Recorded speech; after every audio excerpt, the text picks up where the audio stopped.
Okay, taking the helper springs off of the F250. I don't need them anymore.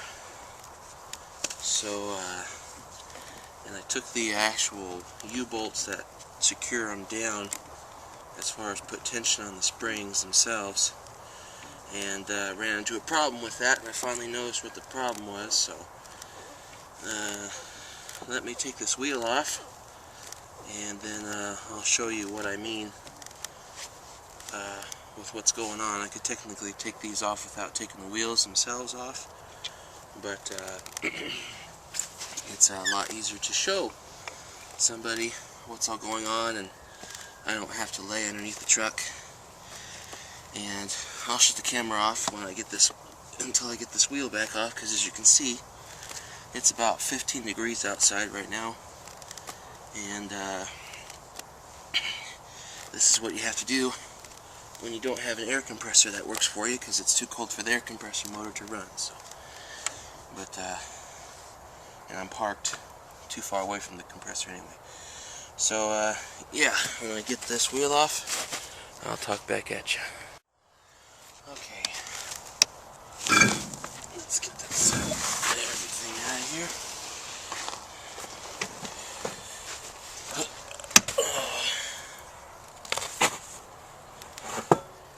There we go.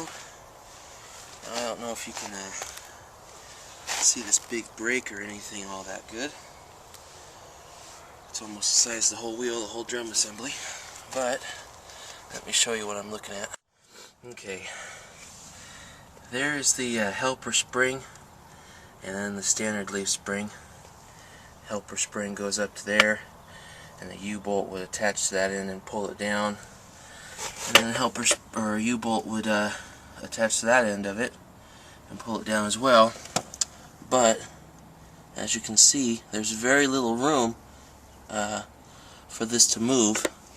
So this spring here, just enough for my finger to wiggle in there, this helper spring hits the bed of the truck when we hit a good enough bump, and it makes a lot of noise. So I was figuring I was having to deal with these bolts here, but I actually don't have to touch those at all. I just have to worry about those ones down there. So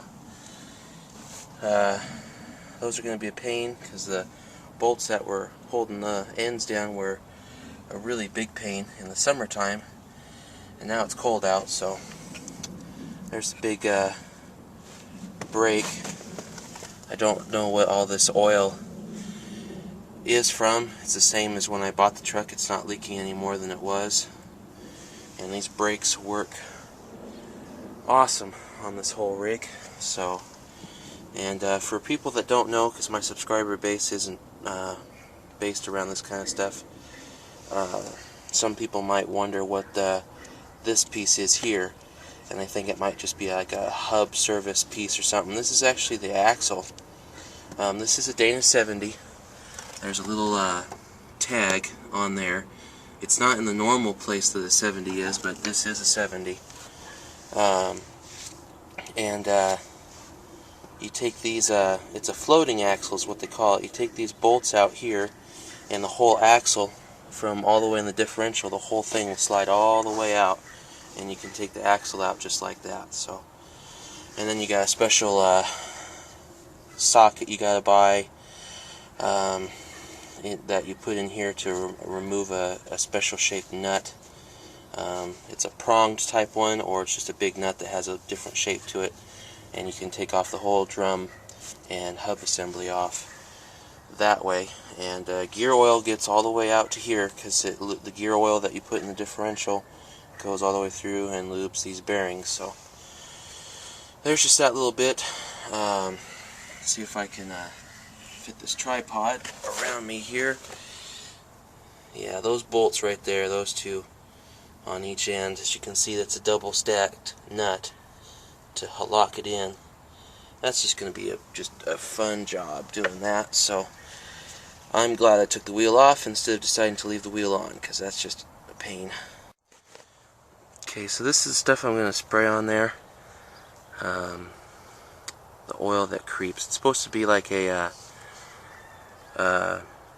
you know, liquid wrench or any of those kind of things. So I've used it on a few things and it has seemed to work. So put the stuff on there and see what happens. I might just end up having to burn all of this stuff up. I might end up just having to burn all this stuff up because I might have to get the heating torch out and do it that way.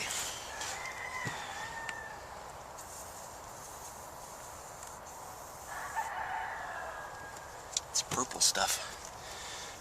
So I'll let that sit for a little bit and find the right size whatchamadeal to fit the thingamabobs, right? Man, I don't know if this stuff actually works that good, or if these just really want it to come off, because this is pretty cool how easy these are moving. They line up just like that. Holy crap, that's awesome.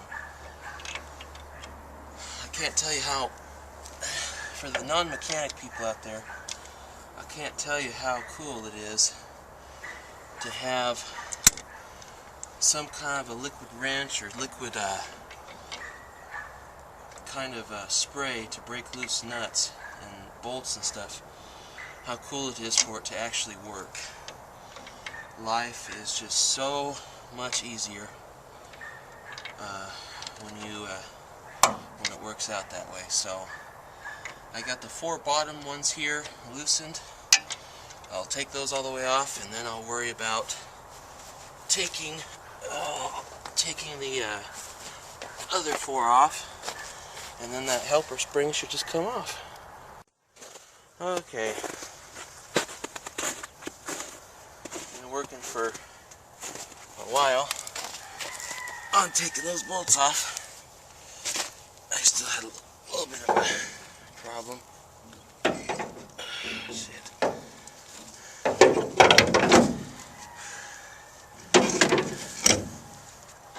And there is the helper spring. Big old heavy thing. Whew. Whew. I'm tired. I'm just gonna adjust the camera without editing this out. But yeah, so there it is. All of that. And oops, no more stuff hooked on my jacket. There we go. No more stuff in there. Just a nice standard way of doing things. And then the upside down shackle system is what I call that. Pretty much all Fords, older ones anyway, do that. So yeah, now I gotta do the other side.